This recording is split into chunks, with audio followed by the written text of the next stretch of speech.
Okay, I just read through this wild story about a guy named Chandrakant, or Mr. Stone as he calls himself, and it's actually a pretty intense look at workplace dynamics and, well, some pretty blatant racism. Yeah, it starts off really rough. Like right from the beginning, you have this guy, Mr. Walker, literally harassing him at an ATM just because he's taking too long. Wait, he actually told him to go back to his country? That's so old school and gross. It gets worse. Walker goes on this whole rant about how normal white guys can't make a living because of people like Chandrakanth. It's some really toxic stuff. But then there's this massive twist, right? Because the next day, Walker walks into the office, and who is his new boss? Exactly. It's Chandrakanth. He's the new branch director. And honestly, the way he handles it is pretty incredible. He introduces himself as Mr. Stone and quotes Gandhi about being the change you wish to see.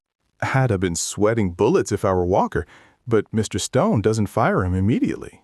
Why? I mean, he'd be totally justified. Right. He actually brings him in and tells him that even though they had this conflict, he wants to take the path of peace. He literally tells him the golden rule is that all humans are equal. That takes a lot of restraint.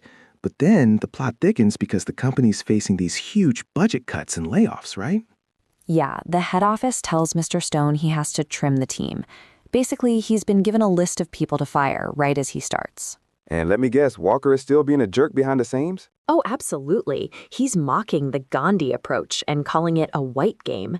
He even tried to sabotage a meeting with investors by making it a culture day with Indian tea and food, hoping they'd hate it. No way. Did the investors actually get sick? The story says they got poisoned and ran away. It sounds like a total disaster, but get this, they actually signed the contract before the tea kicked in. So Mr. Stone actually saves the day? That's hilarious. He did. He secured a massive one-year contract, which meant he didn't have to fire anyone. He tells the whole team they're all professionals and he's honored to work with them. Okay, but Walker still expects to be fired, I'm sure. I mean, after the ATM and the tea thing? He actually goes to Mr. Stone's office expecting the axe, but Stone tells him this really deep story about a green serpent named Raji who was bullied by yellow snakes. Wait, the story with the snakes, it's about how hatred just spreads, right? Exactly. He says if he fired Walker on the first day, Walker would just carry that hatred out into the world. He wanted Walker to stay and actually learn that skin color doesn't change a person's value. That is such a high road move. Hatred breeds more hatred. It's a powerful lesson, even if the guy was a complete creep at the start. Yeah, Walker ends up apologizing and saying he was stupid. It's a pretty dramatic shift from get out of my country to I'm sorry. Well, it definitely makes you think about how we react to people who treat us poorly. Thanks for breaking that down with me. Anytime. It's a wild story for sure.